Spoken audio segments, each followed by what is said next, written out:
মাছের কালিয়া বানানোর recipe share করে ফেলি। যদিও সচরাচর রুই মাছ এবং কাতল মাছ দিয়ে মাছের কালিয়া সবচেয়ে বেশি বানানো হয়, তবে আজ আমি এই মাছের কালিয়া বানিয়েছি কালীবাউস মাছ দিয়ে।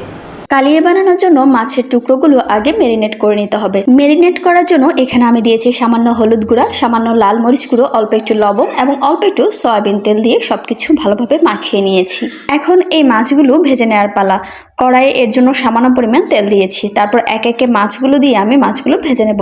আবার খুব বেশি কিন্তু ভাজবো না, অর্থাৎ মাছের এপিট ওপিট 2 থেকে 3 মিনিটের মতো ভেজে নেওয়া হলে চুলা থেকে নামিয়ে নিতে হবে। তারপর কড়াইয়ে ছোট সাইজে 2টো পেঁয়াজ কুচি দিয়েছি এবং পেঁয়াজগুলো বেরেস্তা করে নেওয়া হলে চুলা থেকে তুলে নিয়েছি। এরপর প্যানে আরো কিছুটা তেল দিয়ে এর মধ্যে দিয়েছি একটা তেজপাতা, 2 টুকরো দারুচিনি, 2টো এলাচ, সেই সাথে দিয়েছি অল্প একটু গোটা জিরে। হালকা লালচে কালার হলেই এর মধ্যে আমি দিয়েছি 4 টেবিল চামচের মতো পেঁয়াজ বাটা, 2 টেবিল চামচ রসুন বাটা, 1 টেবিল চামচ আদা বাটা, আরো দিয়েছি একটা টমেটো পেস্ট, 1 টেবিল চামচ হলুদ গুঁড়া, স্বাদ মতো লবণ, 1 টেবিল চামচ লাল মরিচ গুঁড়ো এবং 1 টেবিল চামচ জিরা ধনিয়া গুঁড়ো দিয়ে সবকিছু ভালোভাবে মিক্স করে নিয়েছি। এক পর্যায়ে মশলা থেকে তেল ছাড়া শুরু হলে এর মধ্যে আমি হাফ কাপ ফ্যাটানো টক দই ব্যবহার করেছি। এই পর্যায়ে সবকিছু ভালোভাবে কষানো হয়ে পানিটা যখন শুকিয়ে যাবে তখন এর মধ্যে আমি 2 কাপ নরমাল ঠান্ডা পানি ব্যবহার করেছি।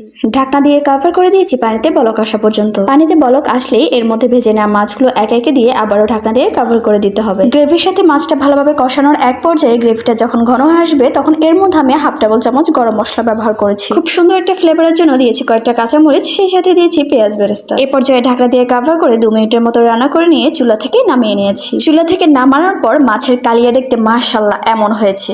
আচ্ছা, আপনারাই বলেন, গরম ভাত কিংবা পোলাওয়ের সাথে, বাসায় মেহমান আসলে অথবা নিজেদের জন্য মাছের এই কালিয়া হলে আর কি বেশি কিছু লাগবে? আমি হলফ করে বলতে পারবো, এভাবে মাছের কালিয়া রান্না করলে সবাই চেটে পুটে ভাত খাবে। যারা মাছ খায় না তারাও বলবে আরো 1 প্লেট ভাত চাই। বিসমিল্লাহ।